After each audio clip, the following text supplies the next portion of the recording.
Hello friends, welcome to our channel YT Surajgarh vibes. आज हम जा रहे हैं गुड़गांव से सूरजगढ़ एक इंटरव्यू लेने के लिए।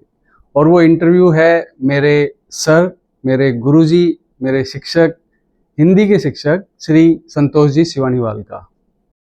आज हम बात करेंगे उनके जीवन के बारे में, उनके बचपन के बारे में, उनका एजुकेशन, उनका टैगोर स्कूल के साथ रिलेशन कैसे बना, अहलावत परिवार के साथ उनके रिलेशन कैसे हैं, और जानेंगे उनकी शादी का एक मज़ेदार किस्सा।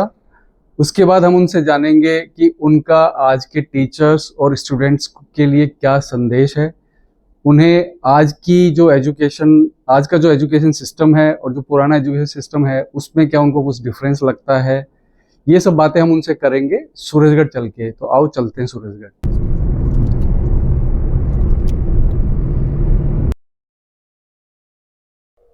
प्रणाम सर। खुश रहो। आपका बहुत बहुत स्वागत है हमारे वाईटी सूरजगढ़ वाइब्स चैनल के अंदर। तो आज हम लोग बात करने वाले हैं मेरे जो सर हैं श्री संतोष जी सिवानीवाल, उनसे उनकी लाइफ के बारे में, उनका पूरा जो जीवन रहा है शिक्षा के साथ जुड़ाव जो रहा है उसके बारे में हम लोग बात करेंगे। कैसे उनका बचपन रहा, फिर कैसे उन्होंने जॉब पकड़ी, फिर जॉब में उन्होंने किस किस तरीके के, जैसे एज ए टीचर काम किया या फिर उन्होंने एज ए अकाउंटेंट काम किया, और अभी आज की डेट में वो क्या कर रहे हैं, वो सारा हम लोग डिस्कस करेंगे। चलिए तो स्टार्ट करते हैं। सबसे पहले तो आप अपने परिवार के बारे में हमें कुछ बताइए कि कौन कौन आपके परिवार में, कितने बहन भाई हो आप, थोड़ा सा वो हमें बताइए। मेरे पिता का नाम श्री गिरधारी लाल, माता का नाम संतोष देवी। हम 6 भाई बहन हैं। बड़ी बड़ी 3 बहन हैं जो कि बड़ी वाली मंडरेला में ब्याही गई है। 2 छोटी बहनें राजगढ़ सादरपुर में शादी हुई है। उसके बाद में चौथे नंबर पे मेरा बड़ा भाई है जो अपनी सैलून का काम करता है। उसके बाद में मैं जो कि शिक्षा का क्षेत्र से जुड़ा हुआ हूँ। छोटे वाला है वो भी अपना सैलून का काम करता है। अब ये बताइए कि जैसे आपका बचपन था वो कैसा रहा, आपके जैसे पिताजी क्या करते थे, और आपके शिक्षा के बारे में, क्योंकि आपके घर में आप बता रहे हो कि 3 बहनें 3 भाई 6 बच्चे थे, तो आपका बचपन किस तरीके से निकला, कैसा रहा? मेरे पिताजी एक मध्यम परिवार से बिलोंग करते थे। वो अपना खेती का काम करते थे, साथ साथ में अपना सैलून का काम करते थे। हम 6 भाई बहन थे। उस समय शिक्षा का इतना लड़कियों को पढ़ाया नहीं जाता था, तो बहनें थी वो तो तीनों निरक्षर थी। बड़े भाई है उसने 9th क्लास तक पढ़ाई की, और मैंने बीकॉम किया। छोटे वाला है वो भी प्राइमरी एजुकेशन ही प्राप्त कर पाया। अच्छा। तो मध्यम परिवार होने की वजह से वो पढ़ाई का ज़्यादा खर्चा भी ज़्यादा वहन नहीं कर सकते थे, इसलिए मेरी रुचि ज़्यादा पढ़ाई में थी। उन्होंने मेरे को सपोर्ट किया और मैंने बीकॉम तक की शिक्षा प्राप्त की। अच्छा, तो आपकी बहनों ने मतलब कभी स्कूल नहीं गए? हाँ, वो कभी स्कूल नहीं गई। हाँ, उस टाइम पे थोड़ा सा शिक्षा को लेके थोड़ा रहता भी था कि लड़कियां पढ़ के क्या करेगी, जाना तो ससुराल ही है, तो इसलिए लड़कों पे थोड़ा सा फोकस ज्यादा रहता था। लड़कियों को पढ़ाया भी कम जाता था, स्कूलों में भेजा भी कम जाता था। हाँ। कौन से साल में? मैंने 85 में बीकॉम किया था। 85 में। तो शिक्षा को लेके बचपन से ही आपका दृष्टिकोण मतलब कैसा रहा, और आपने अपनी जो प्राइमरी एजुकेशन है, सेकेंडरी है, कॉलेज है, वो सब कहाँ से किया? मैंने अपनी प्राइमरी शिक्षा बेसिक स्कूल बस स्टैंड पे उच्च प्राथमिक विद्यालय थी, वहाँ से प्राप्त की। अच्छा। उसके बाद में 6th क्लास में मैं पालीराम बरदलाल हायर सेकेंडरी स्कूल में प्रवेश लिया था। पीबी स्कूल जिसको बोलते हैं। वहाँ तक से मैंने हायर सेकेंडरी पास की। अच्छा। हायर सेकेंडरी पास करने के बाद में सूरजगढ़ में कोई कॉलेज थी नहीं उस समय, तो कॉलेज ग्रेजुएशन करने के लिए पिलानी या चिड़ावा जाना पड़ता था, तो मैंने चिड़ावा कॉलेज चिड़ावा से बीकॉम पास किया। बरासिया कॉलेज तो बहुत बाद में हाँ, जाके ये तो बहुत बाद में बनी है। शायद बरासिया कॉलेज सबसे पहला कॉलेज अपने सूरजगढ़ में, या उससे हाँ। पहले भी कोई कॉलेज? बरासिया कॉलेज हाँ। और हमारी जो टैगोर कॉलेज है, यही स्टार्टिंग में अपन सूरजगढ़ में यहाँ बनी है। अच्छा, तो आपने 1985 में बीकॉम कर लिया जी। फिर उसके बाद में क्या जर्नी रही आपकी, क्या किया आपने? उसके बाद में आगे पढ़ाने में मेरे फादर असमर्थ थे। उन्होंने कहा कि भई अब अपना कोई काम धंधा ढूंढो। मैं कोई अब आगे पढ़ाने में असमर्थ हूँ। तो उस टाइम के हिसाब से ग्रेजुएशन भी बहुत बड़ी बात हाँ, थी 85 के तो अंदर। उस समय मैं एक प्रकार से बेरोजगारी था। बैठे बैठे मैंने सोचा क्यों ना अपने उस समय 83 में टैगोर स्कूल यहाँ स्थापित हुई थी। अच्छा। संतोष जी अलावत ने उसका शुरुआत की थी। तो मेरी इच्छा हुई कि क्यों न मैं वहाँ शिक्षा का काम शुरू करूं। तो एक मंजू जांगीर नाम की एक सिस्टर थी मेरी। अच्छा। उससे वो टैगोर स्कूल में पढ़ाती थी। हाँ। मैंने उससे संपर्क किया कि भाई मेरे को भी वहाँ जॉब मिल जाए तो ठीक रहे। उन्होंने बात की। बात करने के बाद में मेरे को वहाँ बुलाया गया। बुलाने के बाद में मैडम संतोष जी अलावत से मेरा संपर्क हुआ। संपर्क होने के बाद में उन्होंने कहा कि उस समय 8 तक की स्कूल थी हमारी। अच्छा। 8 तक की स्कूल थी। उन्होंने कहा कि ये 3rd क्लास है और सबसे शैतान बच्चे हैं। अब आप जानो, आपका काम जाने, कैसे डील करोगे। मैंने कहा ठीक है। तो वो आपके पहले दिन की बात बता रहे हो आप? हाँ। अच्छा। फिर मैं क्लास में गया। बच्चों से जाके पूछा मैंने कि किस सब्जेक्ट का पीरियड है। उन्होंने कहा कि जीके का पीरियड है। जीके मेरी पढ़ी हुई नहीं थी, तो मेरे लिए एक नया सब्जेक्ट था। मैंने कहा बच्चों से कि अपनी बुक निकालो। बुक निकाली तो 2 बुक थी, एक हिंदी और एक इंग्लिश। उनमें जनरल नॉलेज की बातें थी। अच्छा। किसी हिंदी में और इंग्लिश में, दोनों में किसी वेजिटेबल्स नेम है, फ्रूट्स नेम है, हैं? अच्छा। और हाँ, छोटी क्लास के हिसाब से वही उसी हिसाब से वो थी, दोनों भाषाओं में थी। मैंने कहा ठीक है। अब बुक मेरे हाथ में थी। बच्चे, मैंने क्वेश्चन पूछा कि आपने कहाँ तक पढ़ा दिया गया। उन्होंने कहा सर हमें यहाँ तक पढ़ा दिया गया। अब मैंने बच्चों से कहा कि मैं आपसे पूछता हूँ आपको कितना क्या आता है। तो मैंने बच्चों से क्वेश्चन किए, उन्होंने जवाब भी दिया। फिर धीरे धीरे मेरे को हो गया। फिर मैंने थोड़े दिन बाद में कहा कि मैडम मेरे को हिंदी में मेरी रुचि है, तो क्यों ना मेरे को हिंदी सब्जेक्ट दे दिया जाए। तो उसके बाद में मेरे को हिंदी सब्जेक्ट दिया गया और मैं हिंदी पढ़ाता था। हिंदी तो हमने भी आपसे बहुत पढ़ी है। हाँ। शायद आपने 7th या 8th क्लास तक हिंदी पढ़ाई नहीं, है? वैसे तो मैं हिंदी 12th तक पढ़ाई थी एक बार। अच्छा। पहला जो बैच निकला था उस समय मैंने 12th तक पढ़ाया था। ओके। पहला बैच था हमारा। और उसके बाद में मतलब संख्या ज़्यादा ही बढ़ गई थी, बच्चे ज़्यादा हो गए थे। और मैडम ने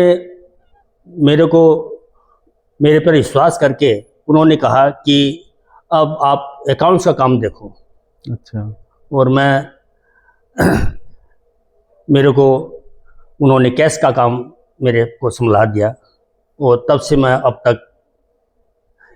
तो आपको आपके जीवन में दोनों ही चीजें मिल गई। हिंदी में आपकी रुचि थी तो आपने हिंदी पढ़ा लिया। हाँ। और बीकॉम आपने किया था तो आपको अकाउंटेंट हाँ, का अकाउंट का भी काम भी मिल गया। हाँ। तो आपके तो दोनों सिद्ध हो गए काम। क्या कभी ऐसा हुआ कि क्योंकि स्कूल में भी पहले के जमाने में भी, आजकल तो खैर होते ही हैं, कुछ बदमाश बच्चे भी होते हैं, बहुत अच्छे बच्चे भी होते हैं। सही है। तो आपका कभी कोई ऐसे बदमाश बच्चे से कोई पाला पड़ा है कि जो आपको आज तक याद हो कि हाँ यार वो बच्चा बहुत शैतान था? शैतान तो बच्चे शैतानी तो करते ही हैं। हाँ, एक बार मैंने कहा स्टार्टिंग के अंदर जब मैं शुरू में गया था 3rd क्लास में, तो मेरा स्वभाव था कि मैं सब बच्चों को समान दृष्टि से देखता था, चाहे वो मैडम का बच्चा हो, चाहे और किसी का बच्चा हो। पनिशमेंट देता था तो सभी को बराबर देता था।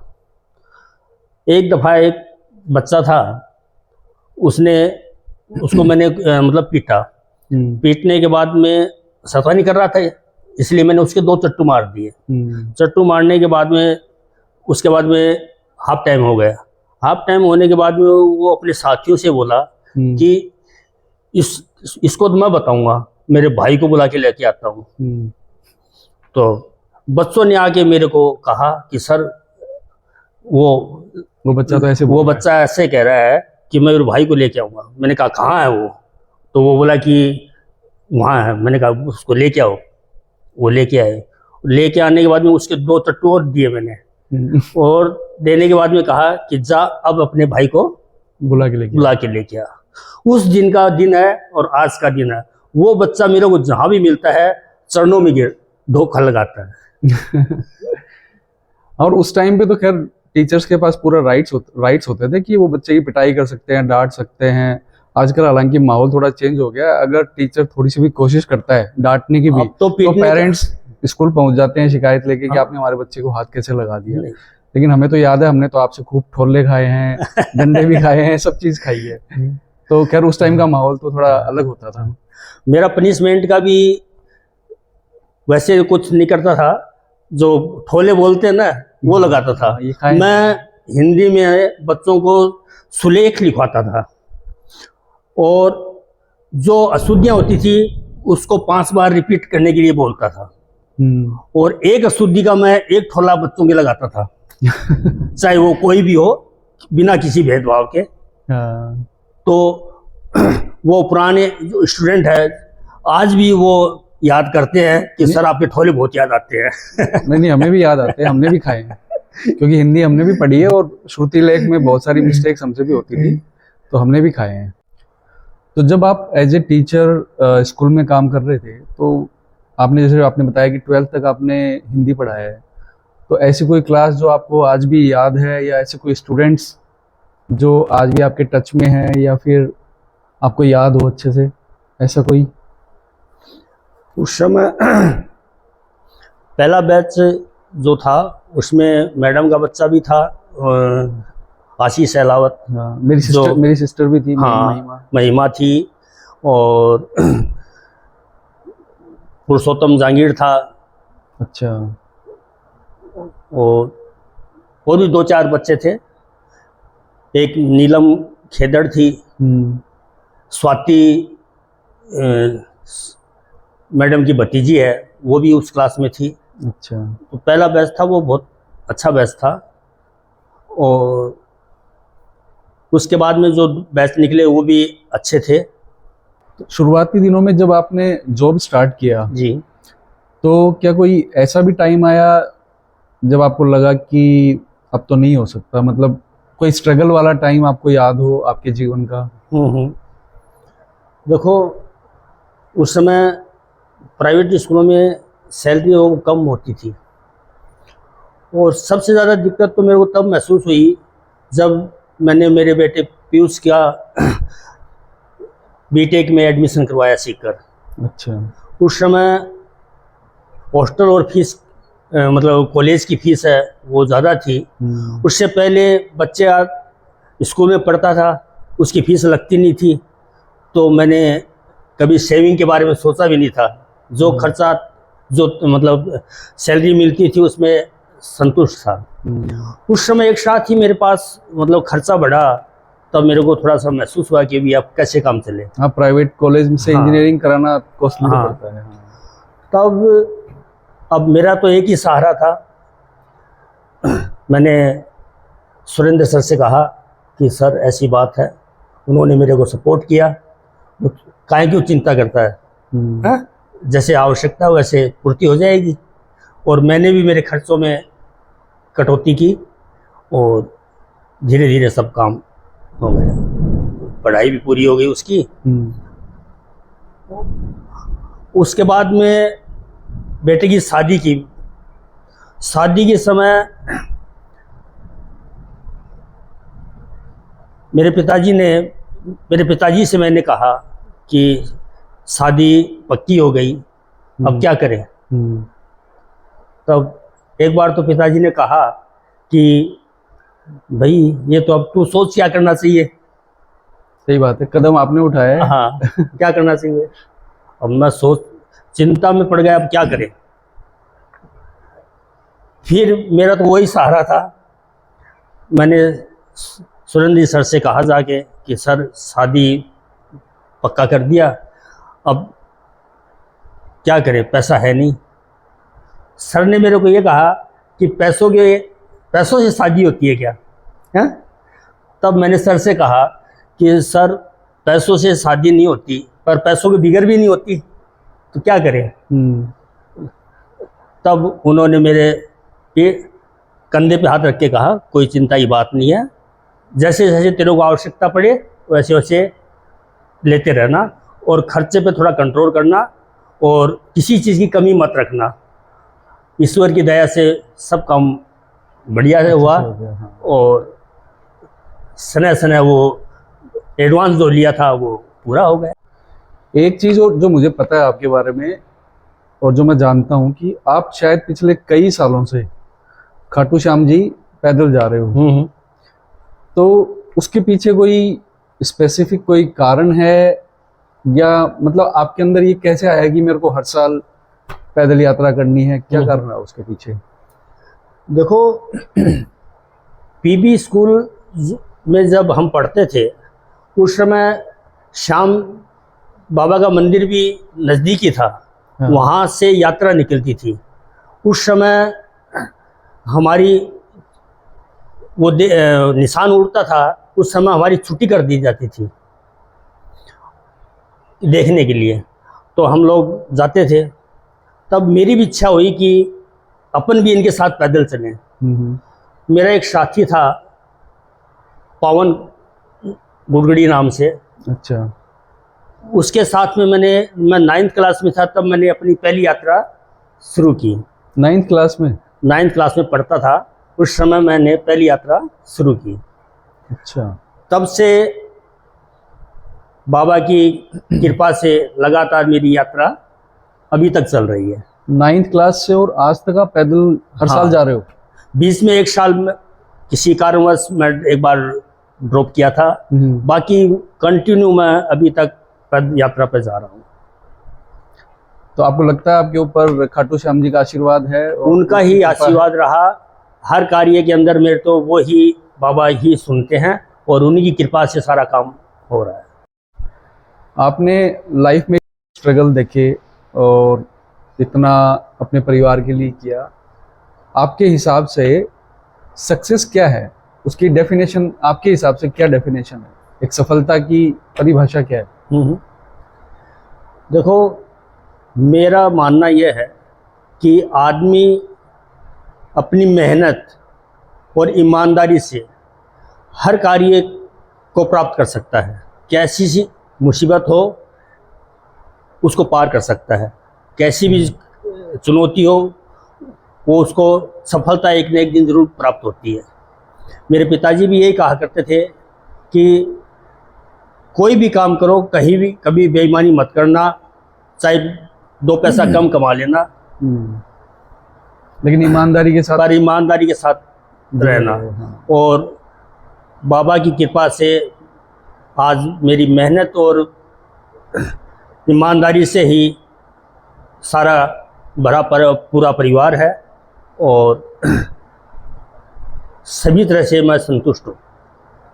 तो मतलब ईमानदारी से अपना काम करते रहो, ईमानदारी से सक्सेस जरूर मिलेगी। हाँ, सफलता जरूर मिलेगी। अगर आदमी अपनी मेहनत करेगा और ईमानदारी रखेगा तो उसको एक न एक दिन जरूर सफलता प्राप्त होगी। तो आपकी लाइफ में जैसे आपने बहुत सारे स्ट्रगल देखे तो आपको क्या लगता है कि अभी आपकी लाइफ में आपके लिए सबसे बड़ी उपलब्धि क्या है, इतने सब देखने के बावजूद?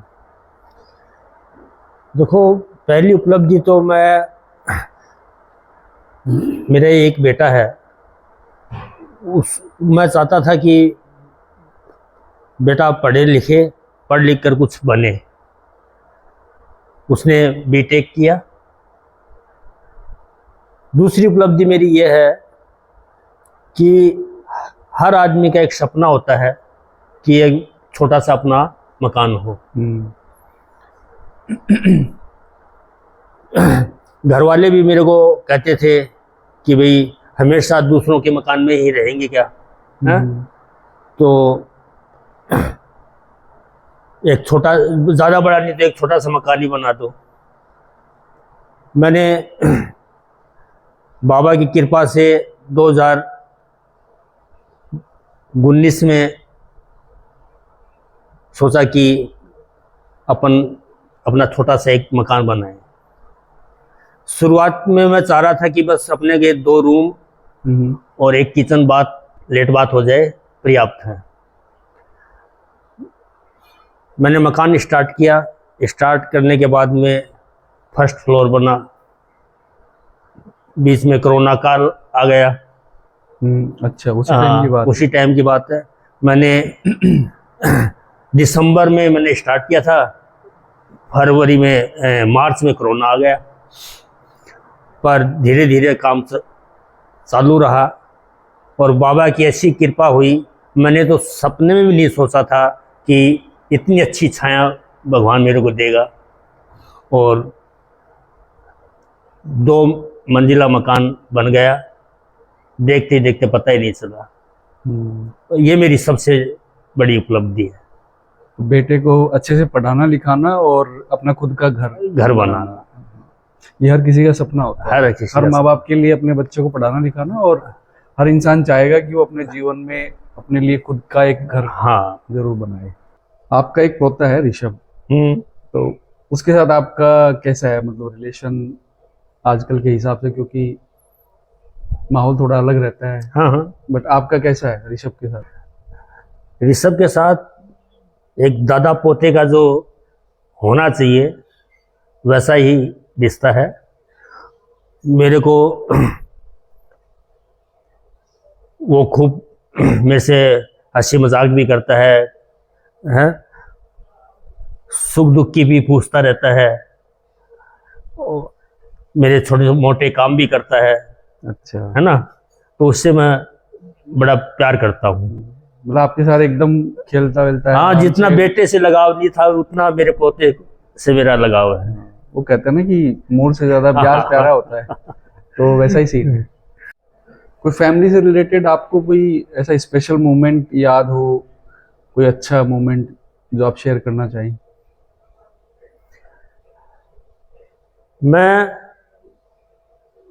मेरे एक लड़का है पीयूष,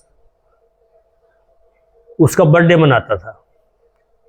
मेरा बर्थडे मनाने का एक ही मकसद होता था कि अपन 12 महीनों लोगों के कुछ ना कुछ प्रोग्राम में जाते हैं, खाते हैं, तो क्यों ना एक दिन ऐसा हो कि अपन भी लोगों को अपने घर बुलाएं और उनको सेलिब्रेट करें, उनको खाना खिलाएं। तो मैं इसका 10 साल तक कंटिन्यू इसका बर्थडे मनाया। उसके बाद में मेरे कानों में एक ऐसी आवाज़ आई कि इसका जितना खर्चा नहीं लगता उतना तो ये कमा लेता है, इसका क्या लगता है? अच्छा, ऐसी लोगों को मेरे कानों में आवाज़ आई। उसके बाद में मैंने ये बर्थडे मनाना बंद कर दिया। अच्छा, मतलब लोगों ने उसको अलग तरीके से लिया कि ये इसका क्या लगता है, इससे कमाई का इससे जितना लगता नहीं उतना से कमा लेता है।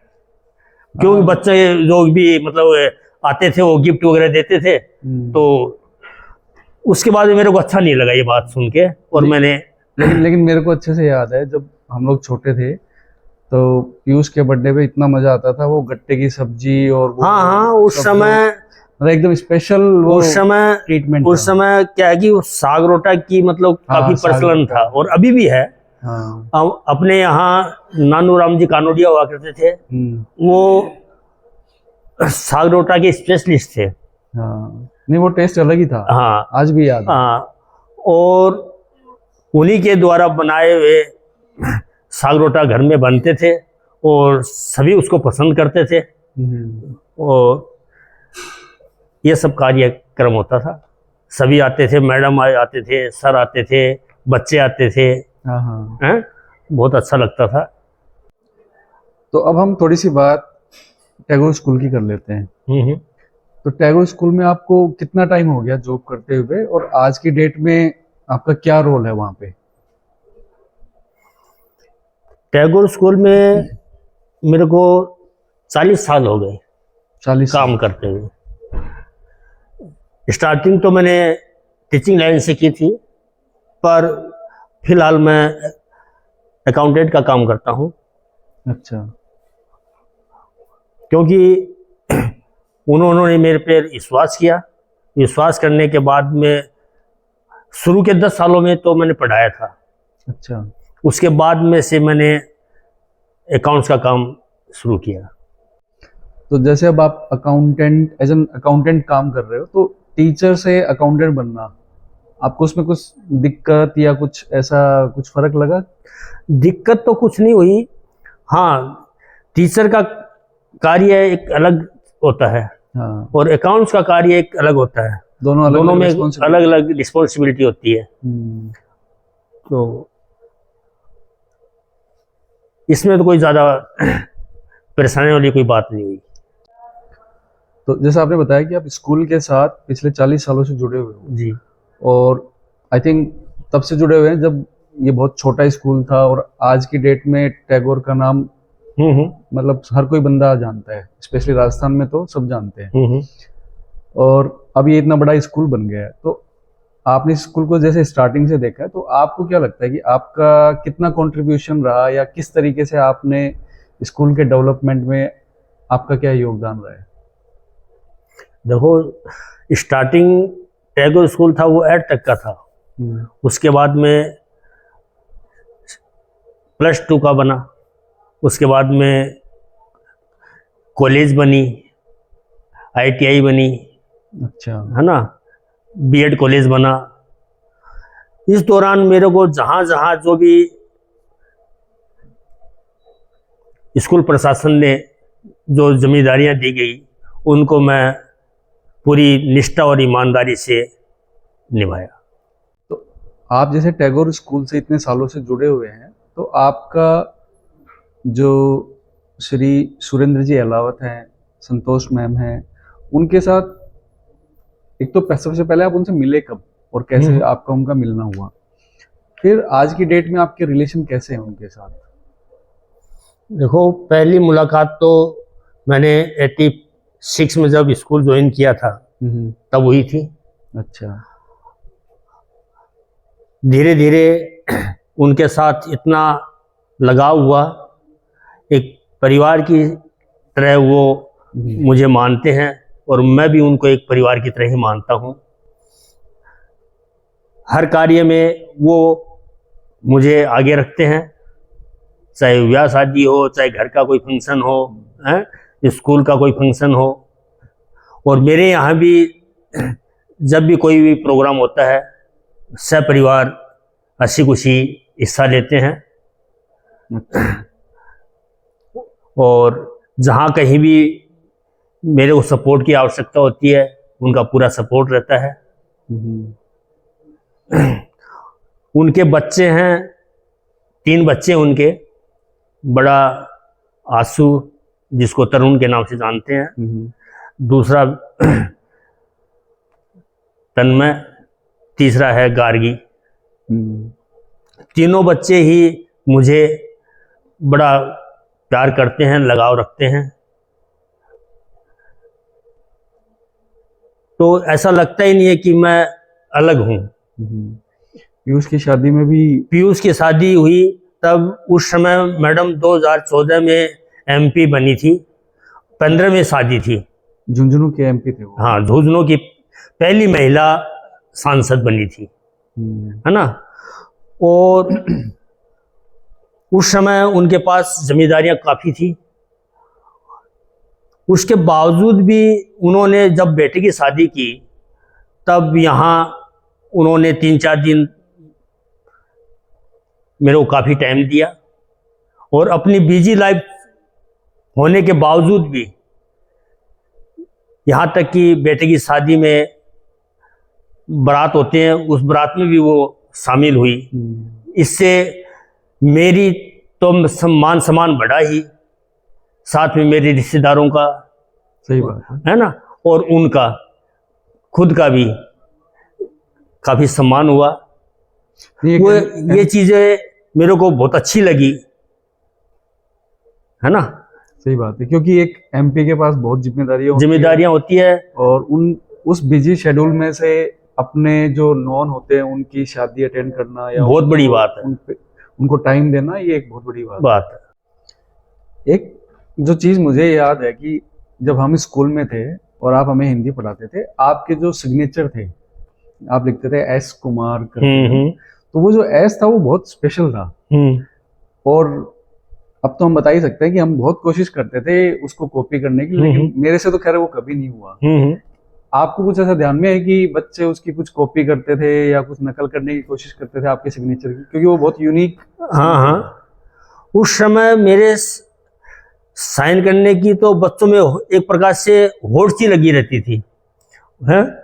फिर भी वो बहुत कोशिश करने के बावजूद भी वो साइन नहीं हो पाते थे उनसे। हाँ। जो मैं करता था, और एक नहीं बहुत सारे बच्चे होते थे वो नकली साइन करने की कोशिश करते थे। वो जो एस था वो बहुत स्पेशल था। हाँ। वो डिजाइन हमने हजारों पेज खराब किए होंगे, हाँ। लेकिन वो एस हमसे कभी नहीं बना। लेकिन हमारा एक दोस्त है सुशील, हाँ। जो इधर सूरजगढ़ में ही है, हाँ। तो वो बहुत अच्छे से कॉपी करता था आपका जो साइन था, सिग्नेचर था। वो मतलब जो क्लोजेस्ट मैच जिसको बोल सकते हैं, वो काफी हद तक वो कोशिश करता था। क्या आपको लगता है कि शिक्षक जो है वो समाज का आधार है, या वो समाज का आधार बनाता है? इसके बारे में आप क्या सोचते हो, क्या ऐसा है? तो शिक्षक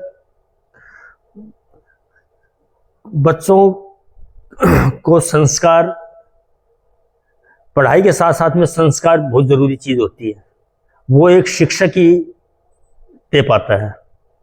सही बात है।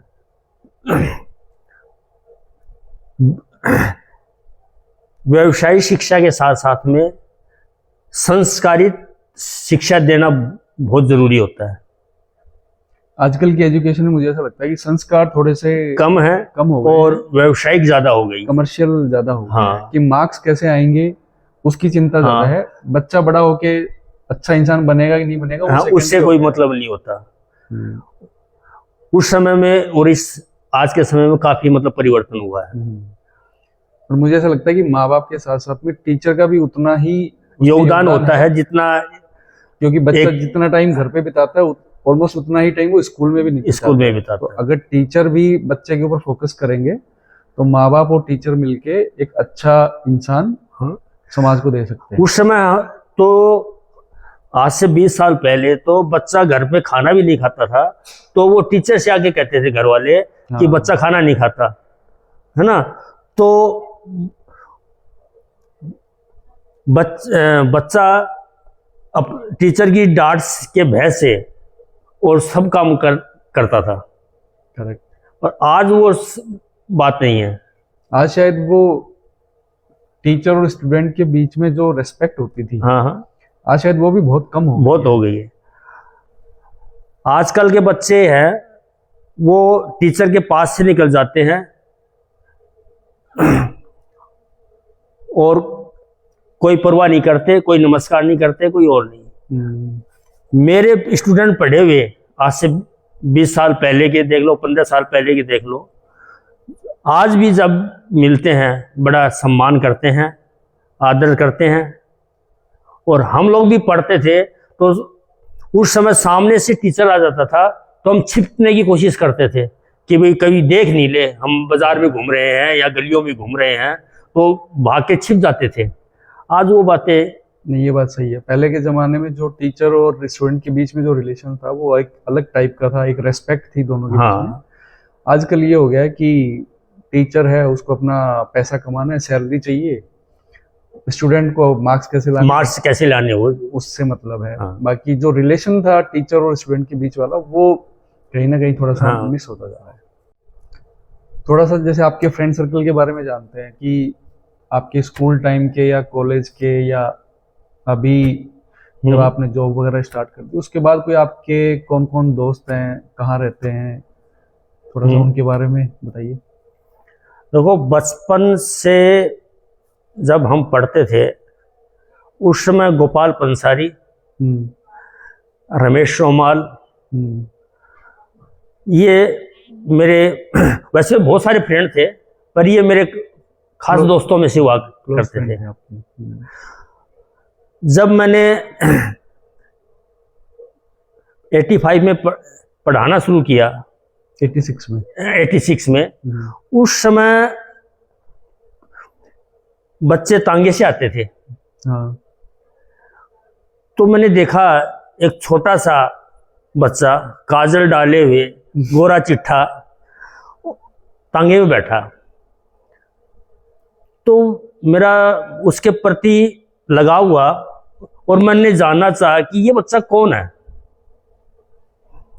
पता चला कि ये सज्जन जी घाघशान का बच्चा है, कुलदीप नाम है। और ये मेरी बात कर रहे हैं। कुलदीप नाम है। और तब मैंने धीरे धीरे ऐसा हुआ, उनके 3 बच्चे थे, बड़ी बड़ी महिमा, फिर मनीषा और फिर छोटा कुलदीप। मेरा लगाव हुआ उससे, तो संयोग ऐसा हुआ कि उन्होंने मेरे को ट्यूशन के रूप में घर पे बुलाया। हाँ। तब मेरे को बहुत अच्छा लगा और मैंने ट्यूशन के रूप में उनके घर में प्रवेश किया था। आज वो मेरे एक परिवार के सदस्य हैं और मैं भी उनका एक परिवार का सदस्य हूँ। तब से अब तक मेरे बहुत ही क्लोज भाई साहब, भाभी जी हैं। और तीनों बच्चे, महिमा है, मनीषा है और कुलदीप तो पूछो ही मत, इतना स्नेह करता है, इतना प्यार करता है। नहीं, ये तो आपका रिस्पेक्ट है, क्योंकि अगर सूरजगढ़ में अब हम लोग कभी भी आते हैं, चाहे वो 1 दिन के लिए आओ, चाहे वो 2 दिन के लिए या 5 दिन के लिए, ऐसा हो ही नहीं सकता कि हम लोग आपसे नहीं मिले। और अगर हमें सूरजगढ़ में कोई भी काम आज की डेट में, तो हमारे लिए फर्स्ट पॉइंट ऑफ कांटेक्ट आप ही हो। चाहे वो कोई ज़रूरत हो या फिर आपसे वैसे मिलना हो, कुछ भी हो। लेकिन ये जो प्यार बना है, इसका तो मैं भी आपका बहुत बहुत आभारी हूँ, क्योंकि ये रिश्ता कब कैसे इतना एकदम क्लोज होता चला गया पता भी नहीं लगा। तो उसके लिए तो थैंक यू सो मच। दूसरा मित्र है रमेश सोमाल, जो बॉम्बे में रहता है, LIC का काम करता है, अच्छा सेट है। वो भी बचपन से लेके अब तक वही दोस्ती निभा रहा है। हर सुख दुख में आना जाना, हर फंक्शन में आना जाना, उससे मेरा बहुत ही लगाव है और वो भी मेरे से खूब लगाव रखता है। हर 10-5 दिन से मेरे पास उनके फ़ोन आते रहते हैं। अच्छा। है ना। तो अभी वो बॉम्बे सेटल्ड है। हाँ, बॉम्बे सेटल है। तीसरा गोपाल है, जिसने हार्डवेयर की मार्केट में दुकान कर रखी है। हाँ, उनका तो अच्छा खासा बिजनेस है यहाँ हाँ। पे। थोड़ा सा आपकी शादी के बारे में बात करते हैं कि आपकी शादी कहाँ हुई, कब हुई, थोड़ा उसके बारे में बताइए। मेरी शादी डावड़ी धीर सिंह, जो मंडरेला के पास है, अच्छा, झुंझुनू जिले में। झुंझुनू जिले में, वहाँ हुई 89 में। अच्छा, 89 में। शुरू में तो मेरा मानना ये था कि एक छोटा सा गांव है, गांव में अपन क्या शादी करें। परंतु मैं वहाँ गया और मैंने देखा मिला, अप्रेजेंट में मेरी वाइफ जो सुमन है उससे मिला, देखा, मेरे को अच्छा लगा और 89 में मेरी शादी हुई। तो बारात आप सूरजगढ़ से लेके गए थे? बारात सूरजगढ़ से लेके गए थे। शुरू में देखने के लिए गए थे, तब मेरे दोस्त थे गोपाल पंसारी साथ में था और भाई साहब सज्जन जी। उस समय इन्होंने अपना मेरे पापा उन्होंने अपने दांत निकलवा रखे थे। अच्छा, है कि नहीं? तब देखने गए, तब वहाँ चर्चा बनी, और तो सब ठीक है पर ये बोलो बोखा आदमी, ये दोस्त कैसे हो गया? इतने बुजुर्ग आदमी, इतने बुजुर्ग आदमी ऐसे कैसे दोस्त है? तो बड़ी हंसी आई। और फिर शादी हुई तब इन्होंने अपने दांत बनवा लिए थे, तो काफी परिवर्तन हुआ। तो वो बात एक मतलब शादी वाली बात है, वो बहुत ही हमेशा के लिए मेमोरी बनी हुई है। हंसते हैं उस समय भी। हाँ, क्योंकि उस टाइम पे पापा की टाइफाइड की वजह से मतलब जो दांत थे वो सारे चले गए थे। और फिर मुझे लगता है कुछ टाइम शायद वो बिना दांतों के रहे और फिर बाद में उन्होंने दांतों का सेट नया बनवाया। तो अगर हम शादी की बात कर रहे हैं तो फिर पीयूष की शादी की भी बात करते हैं। तो पीयूष की शादी आपने कहाँ करी और कब हुई उसकी शादी? पीयूष की शादी 8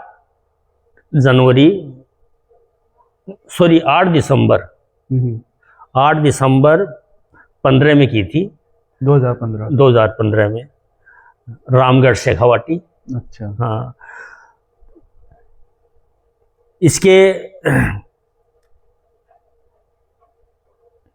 बहू के जो मामा हैं वो यहीं सूरजगढ़ के हैं। अच्छा। रमेश जी। और रामगढ़ शेखावाटी में पवन जी की बेटी है, माँ का नाम सुमन है। अच्छा, दोनों तरफ माँ का नाम सुमन ही है दोनों। और बहू का क्या नाम है? बहू का नाम स्वाति है, जो B.Ed MSc है। अच्छा। हाँ, बहुत संस्कारित है, आदर भाव करने वाली है, सेवा भावी है। आजकल के जो टीचर्स हैं उनको मतलब पहले के टीचर्स और आज के टीचर्स में मतलब उनकी सोच में, पढ़ाने के तरीके में और बहुत सारी चीज़ों में मतलब डिफरेंस है, काफ़ी डिफरेंस है। तो आपके हिसाब से और आपके एक्सपीरियंस के हिसाब से आप आजकल के टीचर्स को कोई सजेशन देना चाहोगे? मैं टीचर्स को ये सुझाव देना चाहूँगा कि शिक्षा के साथ साथ में बच्चों को संस्कारित भी बनाए। मेन कारण यही है कि आजकल के बच्चों को संस्कार की कमी होती जा रही है ना? तो उनको संस्कारवान बनाया जाए। हाँ, मतलब खाली क्लास में जो पढ़ाई हो रही है उसी पे फोकस ना करके हाँ, नैतिकता का पाठ पढ़ाया जाए, संस्कारों के हमारी जो सनातन संस्कृति है उसके प्रति भी बच्चों का जागरूक बनाए। क्योंकि आप एज ए टीचर आपने बच्चों को पढ़ाया भी है, तो आप बच्चों को क्या संदेश देना चाहोगे? मतलब कोई डिसिप्लिन से रिलेटेड, या बच्चों के लिए सबसे प्रायोरिटी वाली चीज क्या होनी चाहिए, क्या प्राथमिकता होनी चाहिए, और डिसिप्लिन कितना इम्पोर्टेंट है उनकी सक्सेस के लिए? देखो, डिसिप्लिन तो मेन आवश्यकता है, अनुशासन तो होना बहुत जरूरी है। बच्चों में शिक्षा के साथ साथ में अनुशासित होना, सनातन संस्कृति से जुड़े रहना, संस्कारित रहना, घर में माता पिता बड़ों का सम्मान करना, साथ साथ में अपने शिक्षक का भी सम्मान करना बहुत ज़रूरी है। मतलब रेस्पेक्ट और डिसिप्लिन, ईमानदारी, ये ये चीज़ें बहुत ज़रूरी है, जो कि धीरे धीरे देखा जाए तो कम होती जा रही है। ऐसा नहीं होना चाहिए। मैं तो सभी बच्चों से, अध्यापकों से यही कहूँगा कि बच्चों को शिक्षा के साथ साथ में संस्कारवान भी बनाए, भारतीय संस्कृति से भी जोड़े। और दूसरा बात यह है, अगर मैं किसी का सम्मान करूँगा तो अगला भी अपना सम्मान करेगा। तो ऐसी भावना बच्चों के अंदर भर ली जाए। हाँ, सम्मान सबका होना चाहिए, चाहे वो आपसे छोटा हो चाहे बड़ा हो, सबसे बड़ा हो। सम्मान बहुत जरूरी है, रेस्पेक्ट बहुत जरूरी है। तो एज ए फाइनल क्वेश्चन, इस पॉडकास्ट के माध्यम से आप हमारे जो व्यूअर्स हैं या स्टूडेंट्स हैं, टीचर्स हैं, पेरेंट्स हैं, समाज है, सोसाइटी है, आप कोई संदेश देना चाहते हो उनको? देखो, मेरा तो बच्चों से ये संदेश है कि पढ़ाई के साथ साथ में संस्कारित बने, अच्छे आदमी बने, अच्छे इंसान बने और बड़ों का मान सम्मान करे, माता पिता की सेवा करे।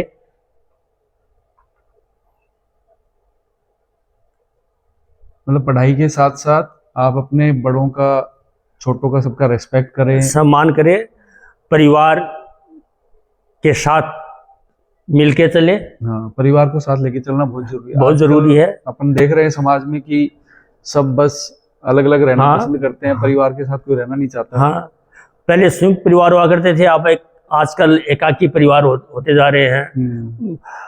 आने वाली पीढ़ी को ये नहीं पता कि दादा दादी, नाना नानी हैं। हाँ, तो आजकल के बच्चों का वो लगाव नहीं रहा, क्योंकि वो उनके साथ रहते नहीं है। इसलिए परिवार को साथ लेके चले, माता पिता की अपन इज्जत करेंगे, मान सम्मान करेंगे, सेवा करेंगे, तो भावी पीढ़ी है, आने वाले बच्चे हैं, वो भी उनका मान सम्मान करेगी। वो जैसा देखेंगे वो वैसा सीखेंगे। Thank you so much sir, आपके टाइम के लिए। आज मैंने आपका काफ़ी टाइम ले लिया, लेकिन आपसे बात करके बहुत अच्छा लगा, आपके जीवन के बारे में जान के बहुत अच्छा लगा। लाइफ जितनी सीधी दिखती है या स्ट्रेट दिखती है उतनी होती नहीं है। हर किसी के लाइफ के उनके अपने एक्सपीरियंस है, अपने पहलू हैं। जब तक हम उनसे बात नहीं करेंगे तब तक हमें पता नहीं लगेगा कि उस इंसान के जीवन की क्या स्टोरी है। आपसे बात करके पता लगा कि आपकी भी जो जर्नी है, वो लाइफ की जो जर्नी है वो उतनी आसान नहीं रही, क्योंकि आपने जैसा बताया कि आपके परिवार में एजुकेशन को लेके कोई बहुत ज़्यादा एक्साइटमेंट नहीं था या उतनी इम्पोर्टेंस नहीं थी। फिर भी आपके पिताजी ने आपको अपनी तरफ से पूरी कोशिश करी पढ़ाने के लिए। फिर आपने प्राइवेट स्कूल में जॉब करी, वहाँ से आपने एक अपनी इमेज बनानी शुरू करी और मार्केट में एक अपना खुद का एक नाम कमाया। तो ये सब देख के बहुत अच्छा लगता है कि अगर आप, जैसा कि सर ने बताया, कि ईमानदारी और मेहनत से अगर आप काम करोगे तो सक्सेस जरूर आपको मिलेगी। कोई भी सक्सेस आपसे आपकी नहीं छीन सकता, बशर्त कि आप अपने बड़ों का रेस्पेक्ट करें, पेरेंट्स का सम्मान करें, टीचर को उतना ही रेस्पेक्ट दें और ईमानदारी से अपने काम पे फोकस करें, तो सक्सेस 100% आपकी होगी। मैं भी आपका बहुत बहुत धन्यवाद करता हूँ कि आपने मेरे को इतना मान सम्मान दिया और मुझे इस योग्य समझा कि मेरा आज मेरे घर इंटरव्यू लेने के लिए पधारे। नहीं, ये मेरे दिमाग में बहुत टाइम से चल रहा था कि मैं इस बार जब भी सूरजगढ़ जाऊंगा तो मैं आपसे मिलूंगा और आपका छोटा सा, जितना मैं कैप्चर कर सकता हूँ आपके लाइफ के मोमेंट्स, उतने मैं कैप्चर करूंगा। So thank you so much sir.